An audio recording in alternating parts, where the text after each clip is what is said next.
Brothers Roman and Maz are searching for a way to preserve their 700-strong cuckoo clock collection for all time. With no family to pass it on to, today I've invited them to Faversham in Kent to see if I can give them some inspiration. Oh, hello again. How are you? Oh, yeah. I'm really good. How are you? Nice to see you again. Are you wondering what we're doing here? Very much so. All will be revealed. Come with me. I'm hoping the curator here at Belmont House, Jonathan Betts, can help Roman and Maz see a future for their clocks. Come on in.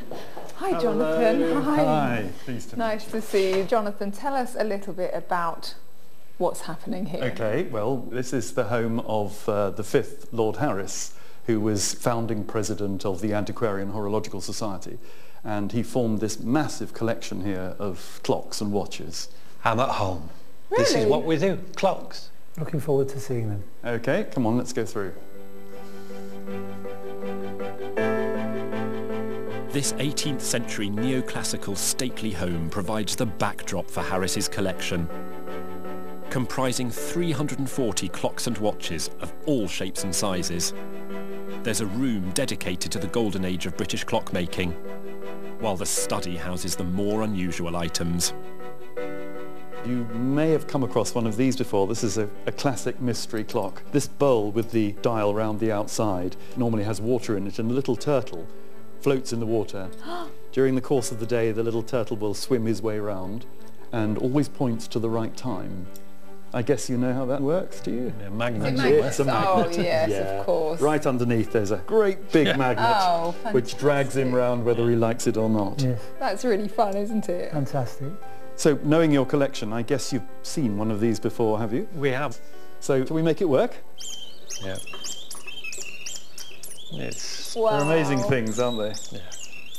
Yeah. That is beautiful. That is nice. It may not be a cuckoo, but the boys still seem impressed.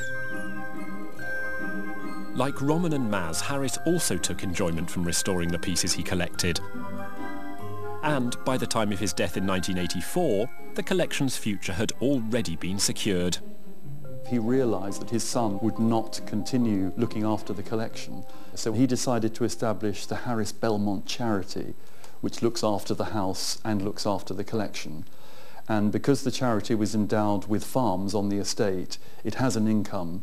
So the house and collection are secured carefully for the future. So we're very lucky here at Belmont. Very lucky indeed. See, we thought about the charitable bit, but once you start doing that, other people tell you what you can and can't do, and we don't want that. We want to be able to take a clock down and work on it as and when we want to do it. I can understand their determination to remain involved, having spent their lives building the collection.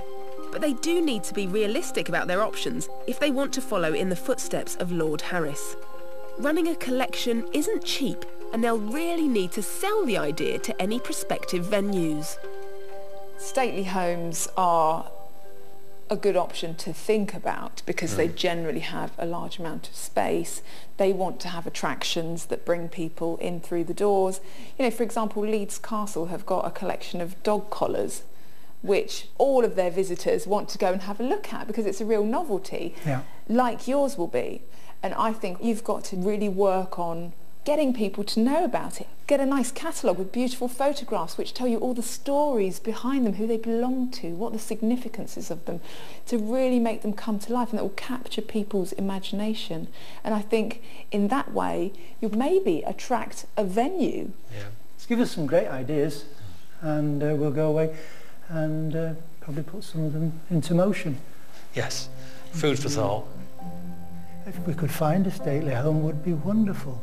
If we could find anywhere that we knew it was going to be looked after for generations, then yeah, we would certainly need to start negotiations and hopefully to come into fruition. I'm really pleased that I've been able to help Roman and Maz find a new approach to their collection, which will hopefully ensure the future of their cuckoo clocks.